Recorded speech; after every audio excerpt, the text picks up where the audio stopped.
Okay, so hello and welcome back to another Unity tutorial. In this one we'll be continuing with the series where we create characters and abilities from popular video games. In this video in particular we'll be creating a system to manage cooldowns and, stopping the player from using abilities if they're on cooldown, and also if they try and cast an ability that's on cooldown we will perhaps log to the console that we've got this many seconds left, or even on the screen somewhere you might have a text element pop up saying, please wait 3.6 more seconds before trying to cast Blink, or whatever you want.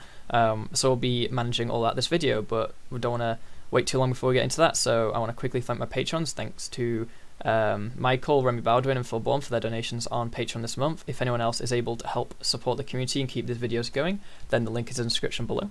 Apart from that, let's get right into it. So what we need to do is we need to, well, first of all discuss the problem very briefly. So obviously in games you want cooldowns to balance it, so if I go around shift, Tracer I already implemented the cooldown to the blink, and I'll explain that in a second because her blink's a bit different to the rest of the abilities because it's stackable. But with recall, for example, if I just wait a second for it to catch up, if I recall, I'll go back and I press recall again, and then press recall again, and press recall again, and we end up getting errors if we spam it saying that there's like nothing left and so on, like the list is out of range. So, well, one, we could write some code to prevent that, but also we don't want the ability spammed anyway, so we need to sort that out first. The first thing is to go to our ability class, and we need to give it some data. So an ability should have probably a name, so ability name equals like new ability name. One reason why you might want to do default like strings like this is because if you forget to actually set a name or a description somewhere and it appears on the screen saying new ability name is on cooldown, then you'll instantly know, wait, I forgot to set whatever ability's name. So it's a good indication. If you leave it blank, you might not even notice on the UI when it just has like no text there. It's easier to notice something that's wrong than something that's missing. At least I find to notice that. If something's saying that, I mean, you might even want to put like replace name. It's up to you. But I'm gonna go with just this. So ability description, and we might also have a float, which is the most important bit actually. Ability cooldown. Now this is where we come into our first problem. Let's just set it equal to a default cooldown of 1. So with Tracer's Blink and any other abilities we end up making that stacks. It's hard to actually think about how the cooldown works, because if we just go and put it on cooldown, that means until it's off cooldown we can't cast it again. But when we cast Tracer's Blink, it doesn't actually go on cooldown as such. All that happens is it just goes to the next, it reduces a charge. Now I don't know if any of you have got a better way of thinking about this. I'm going to go with my own solution, which in reality it'd be nice if we just didn't have a cooldown on Tracer's Blink, like if we didn't add it to the cooldown list and we just handled it internally, but then it would be impossible really to show it on the screen as on a cooldown, because in reality how Tracer's thing works is it only shows on cooldown when you're out of stacks, when you've consumed them all. So the actual float ability cooldown that we're going to end up sending as such to the cooldown manager, it's just going to be how long left there is when we use our third blink. So let's say we go blink, blink, wait, blink, and we've got 0.5 seconds left until we get a new charge. The 0.5 seconds is what should be displayed as the remaining cooldown, and that should be 0.5 seconds over the 1. So it's a bit awkward to handle. We could obviously make Tracer's Blink inherit from a different kind of class, or instead of it being, so currently it's going from the generic dash, so it's a bit awkward with the whole inheritance tree on how this would work. So for now with Tracer's Blink I might actually just give it a cooldown of 0 and handle it internally, and then expand on that next time, like create a separate system just for Blink, because recall, pulse bomb, Genji dash, that all works the normal way. So we'll just deal with it for this video, and then we'll come back to that at some point. Because the benefit to setting it to having a 0-second cooldown is just that the ability system will never stop us casting it. We'll just stop casting it internally with the stacks. So, yep, we'll keep it like that for this video. If I go back now, all our abilities on our prefabs, so if we go to Tracer, Tracer Blink, new ability name, Blink, ability description, if you want to do that, like teleports a short distance ahead. It's up to you. And then recall apparently doesn't inherit. Apparently so.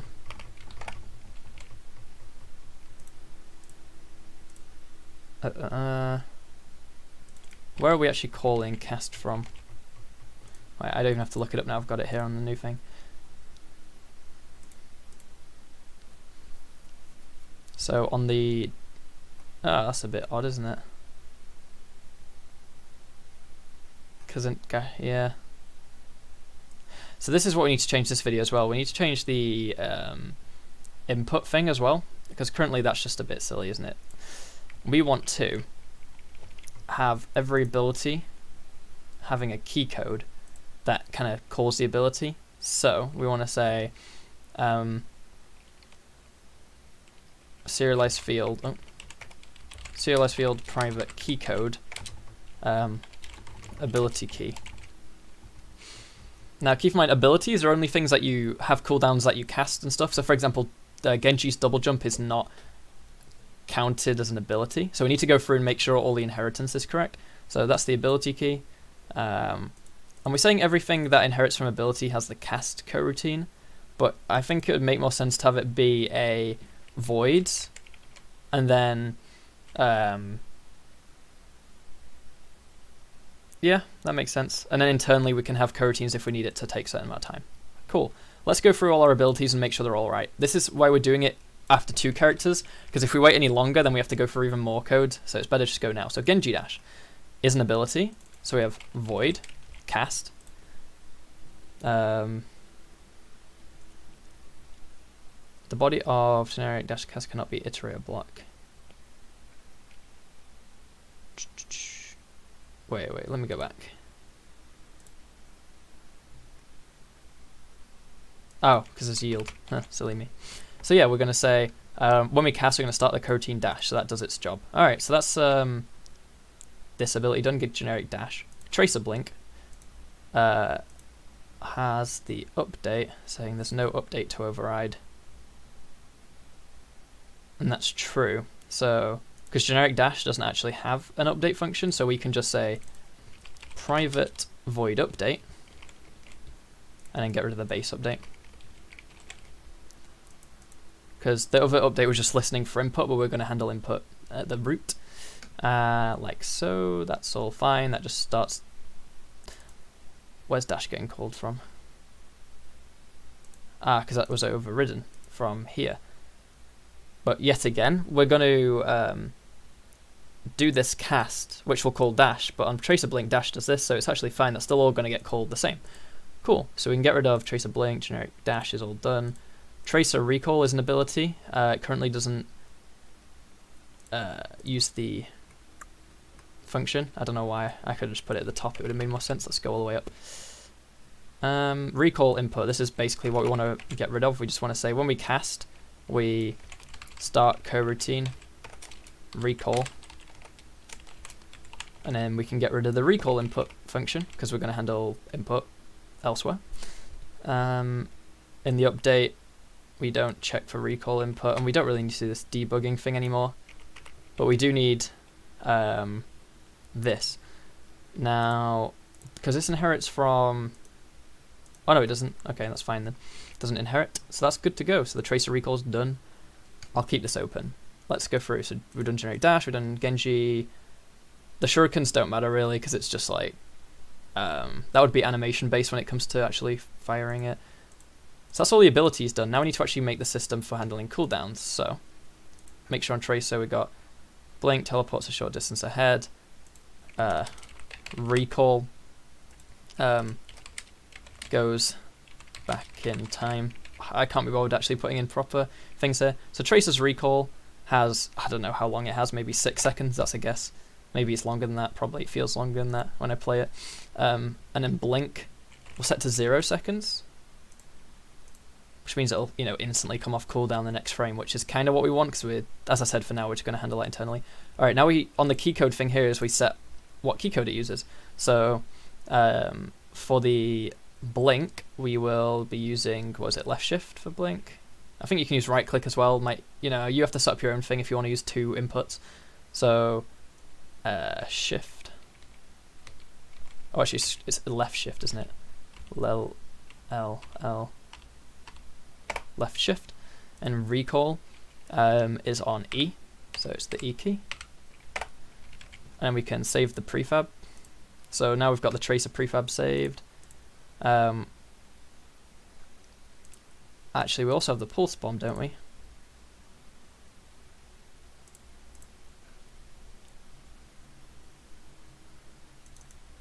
Alright, so last video, apparently I made this launch thing be, yeah, this should be an ability really, so make that an ability, and then it'll tell me, hey, I need this function, so we'll put the cast thing down here. We actually want it below the update. I like having start and update stuff beforehand, and then we just say launch projectile here. Get rid of the input. Then we're not limited. So if we ever spawn something like this, we don't have to use Q, basically. We want to have that be changeable. So here we go, we got pulse bomb. You know, throws a pulse bomb. I don't know. That sticks to like that. I don't know. Attach as to the first object hit. Make that capital so I don't hate myself later. And the pulse bomb cooldown. See, that's the thing. Overwatch specifically has a different system for handling cooldowns. And because I'm going to be making other characters not from Overwatch, I don't want to have to make an Overwatch specific system. It would literally just be, you know, when you do certain things, increase your ult thing. Yeah, you would have to design a system for it, but I'm not going to bother. I'll just give it a cooldown of like 20 seconds. Depends how good you are at trace on its cooldown, obviously, but yeah, we'll go. So it's Q, if I remember correctly. Q. Cool, we've basically designed trace now, set up our inputs all on our prefab. And then if we quickly go to Genji and just do the same thing. So prefabs, Genji. Oh wait, let me undo that. What did I just apply to? Overrides to player base. No, we don't want to override player base. Yeah, okay, that's fine. What we want to do is want to go and put, you know, I actually can't remember what Genji's abilities are called. And by that I mean, oh, it's like Swift Strike, isn't it? Genji Wiki. Yeah, it's Swift Strike, cool. Genji Dash is Swift Strike. See, I can even put like Genji darts forward, and I could put the abilities in if you wanted to. I'd put, you know, dashes forwards. Or you put whatever you want. And then Genji movement, nope. That's the only ability he has actually, because all this other stuff is just movement related, so I can leave that as it is. Cool, now let's build the actual thing that does the cooldown. So make an empty game object that just lives in the scene that handles cooldowns. You might want to make this a scriptable object so it persists between scenes, and I obviously might redesign it at some point, but for now this will work. Cooldown Handler. And then we will put a script that we're going to write, but we'll put it in the right folder to start with. So scripts, abilities, Cooldown Handler, and when it's compiled we will go and shove Cooldown Handler on here. So what does the Cooldown Handler want to do? Well, it wants to store a list of abilities. So list of ability, and just for the sake of like debugging and seeing it, I'll make it visible. So let's field private list of abilities called abilities on cooldown. And then I've realized actually we technically don't want to use a normal list because we want to store cooldowns with the abilities. So we could make a dictionary and pass in dictionary list, but maybe want other data. So if you want more than 2 bits of data, it's always good to make your own class. So what we'll actually do is we'll say private class cooldown data, and let me just go to that. So on the cooldown data, we have a public ability, ability on cooldown, and then we have a public float remaining cooldown. And we have to make a constructor so that when we make a new cooldown data, we set it stuff. We technically don't have to make a constructor, but it's easier to. If you're going to make it, you know, you might as well. So we'll have a public cooldown data that takes in an ability and a float cooldown, or like max cooldown. And then all we're going to say is we're going to say ability on cooldown. You know what, it'd be much easier if I just put cooldown and ability again. And then if you want to reference it, you would say this dot ability. So this dot ability is equal to ability.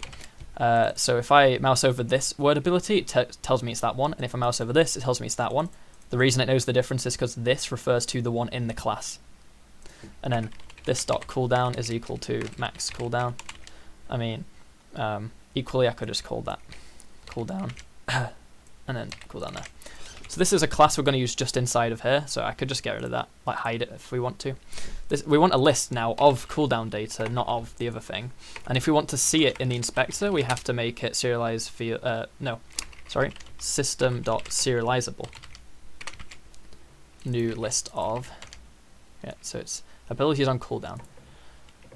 So what we need to do is we need to make a function that we can call externally. So public void like add or like put on cooldown, right? We're going to put an ability on cooldown, so we'll take in the ability and we'll say abilities on cooldown dot add. We want to add a new cooldown data, and when you make a new cooldown data, it says we want an ability and a cooldown. So the ability is ability, and the cooldown is ability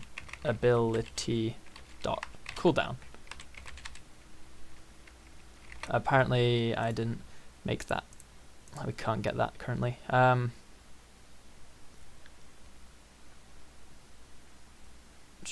that'll be why. Alright, so if you want to be able to get things, you want to keep them private because all you want to do is get, you don't want to set, you would say public float ability cooldown using a different casing, and you'd say get return ability cooldown.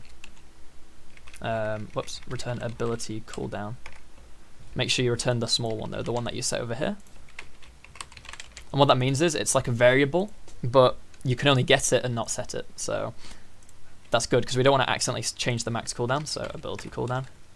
The reason, I mean, we could just store the ability, but the problem is we need a variable to like actually change over time, and we want to change that in here, so that's fine.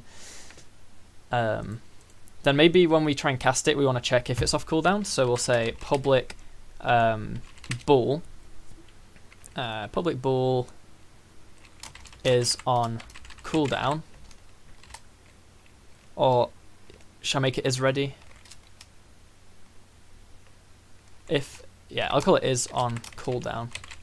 So to know if an ability is on cooldown, we need to know which ability we're checking for, and we basically need to go through this list. So we need to go through this list, and if we find it, then we return it. Now in reality, there is a built-in function for doing this, and we might as well make use of that. So we'll just say we'll use abilities on cooldown dot contains ability.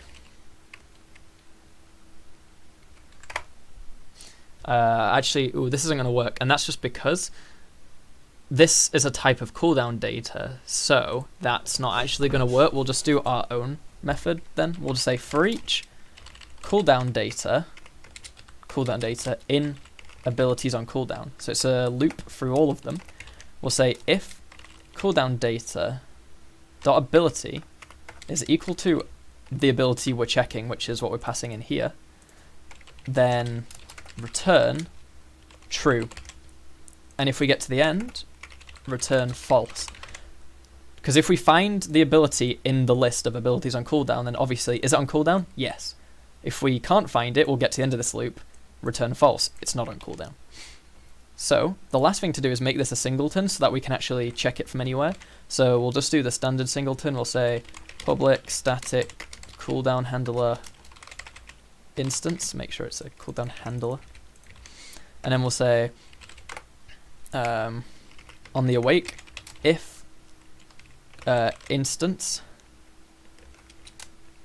does not equal null, instance equals this. So if it's not, if instance is null, then it'll be us. Else, if instance does not equal this, so if it exists but it's not us, then destroy us. Destroy game object.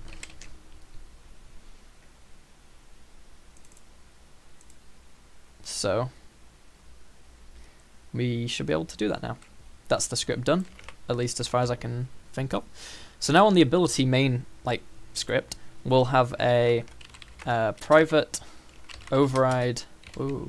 Private will be protected, wouldn't it? So it's protected virtual void update, because it's the update function. And what we're going to do every frame, well, we're going to say if input dot get key down, and the key we're checking to put down is ability key. So it's actually going to be different depending on what, all the abilities. If we press it, then we want to check if it's off cooldown. So if Cooldown Handler dot instance dot is on cooldown, and then the ability, so this, because this is the ability class. So we're saying if we're on cooldown, so I'll say if, put this in brackets, if it's on cooldown, return, right? If I just have a one-liner with return, I like to put that all on one line and just space that out. So if this ability is on cooldown, return. Otherwise, what we'll say is we'll say cast, right? Cast the ability, and then depending on the ability, you might actually want to put it on cooldown afterwards. Like, for example, Tracer's recall, you might want to put on cooldown once it's done the recalling. But for now, I'm just going to put it on instantly. So then we'll say cooldown handler dot instance dot put on cooldown, and we're going to put on cooldown this. All right. Every frame, check if we press the ability button. If we have, and the ability's not on cooldown, then we'll cast and put it on cooldown. If it is on cooldown, then we'll just return. So that's the entire thing done now, I guess. I can't think of anything else.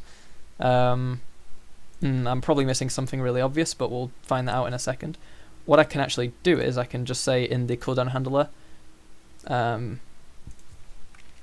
debug.log ability dot ability name. See, I should probably just make getters for all of these. Ability name return ability name lowercase. I'll just put that above it. Oh, it's a string. Yep. So debug.log ability name is on cooldown for another cooldown data dot cooldown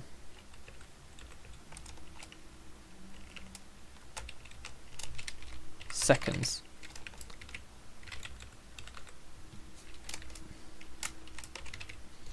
The only problem is that cooldown's going to be like a decimal. That's got lots of places because I haven't rounded it, but I don't bother. I don't mind about that. So let's go and actually test it. If we press play and I go and run around and do recall or anything, I see none of my abilities are working. That's great, isn't it? Cool. So I think one of the problems is because I made this if I go back to the ability class, because that's the one that really matters right now, you'll notice how I made this a protected virtual void, but none of the children actually that use it. So for example, recall, private void update, you need to actually make it, see, even though it tells me there's something I can do to fix it, it's not actually going to work, so I need to do it manually. I need to say private override, well no, it's protected, isn't it? Protected override void update base.onUpdate. Base.update. Sorry. And I kind of need to do that on all the ones where I use it. So if I go to blink, just like paste that there. So you see the normal update stuff and then do the blinks and stuff. So that's blink. And then just on generic dash on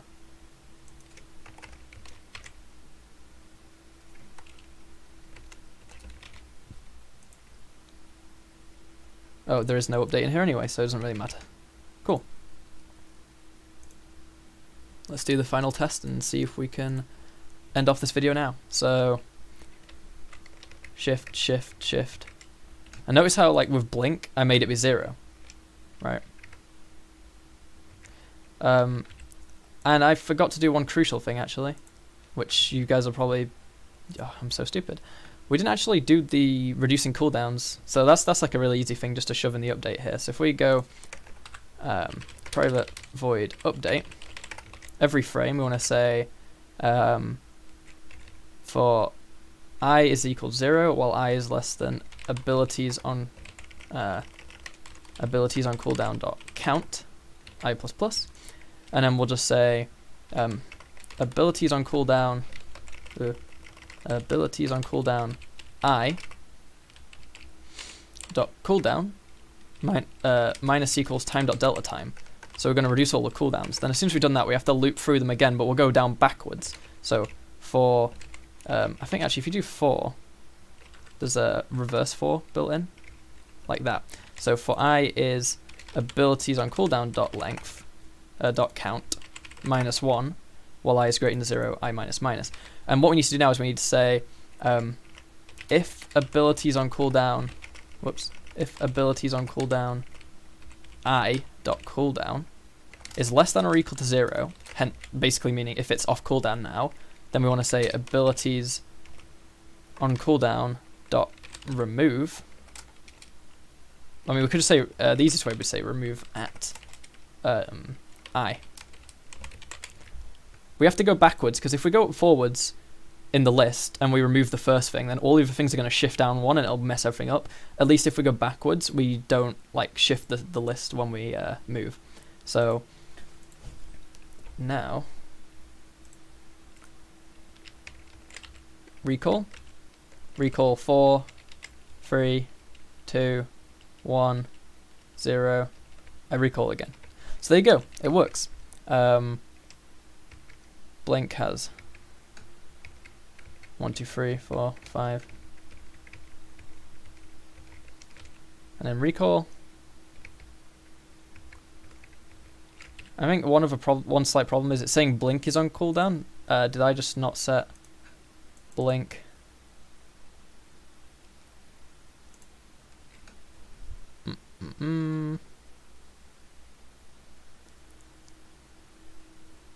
For each thing in there.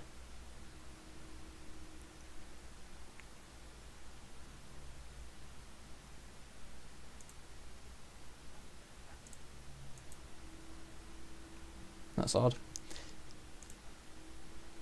Let me just do a quick debug check, because that's the only thing that's going wrong. The recall seems to work fine.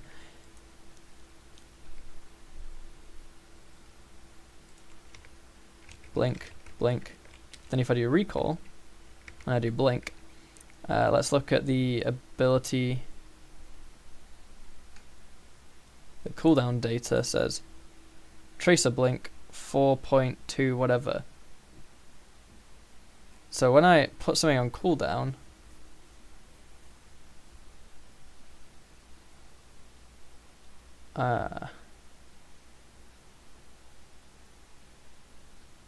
what's happening is we're saying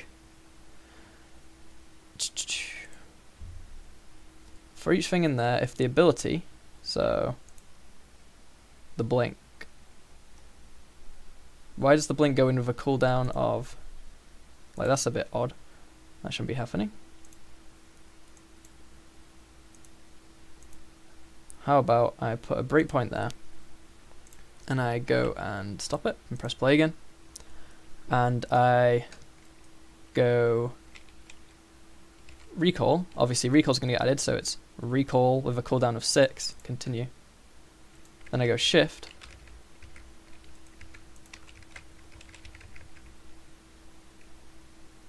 so apparently I can't shift while oh,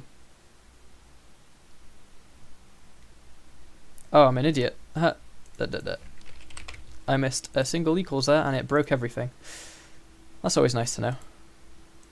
And yet again, there's probably people there sitting there telling me, oh, you've obviously done that wrong. So if I go shift, shift, shift, obviously it's technically never on cooldown. And if I press E, I go back, and if I press E again, it's on cooldown, it's on cooldown, it's on cooldown, it's on cooldown. And I go back again, shift, shift, shift. And then just for the sake of demonstration, if I just took Genji, if I delete Tracer and chuck Genji in the scene, then it should, if I go shift, wait, I didn't set Genji's key, did I? That was something I forgot to do. Left shift, apply, play. So if I go into the console, left shift, can't do it again. Yeah, I can. So I got 1 second cooldown because I just left it as that. So yeah, I hope you enjoyed this video. It's quite a long one, but we got quite a lot done. I'm going to sneeze. Sorry. So yeah, I hope you stick around. Leave some suggestions for what characters to cover next. Now we've got this system set up, we can quite easily do cooldowns for new characters. So yeah, if you like this video, and obviously leave a like and subscribe, it'd mean a lot. Join our Discord server below if you haven't already. Help me on Patreon if you are able to, and it would mean a lot to me. But apart from that, thanks for watching, and goodbye.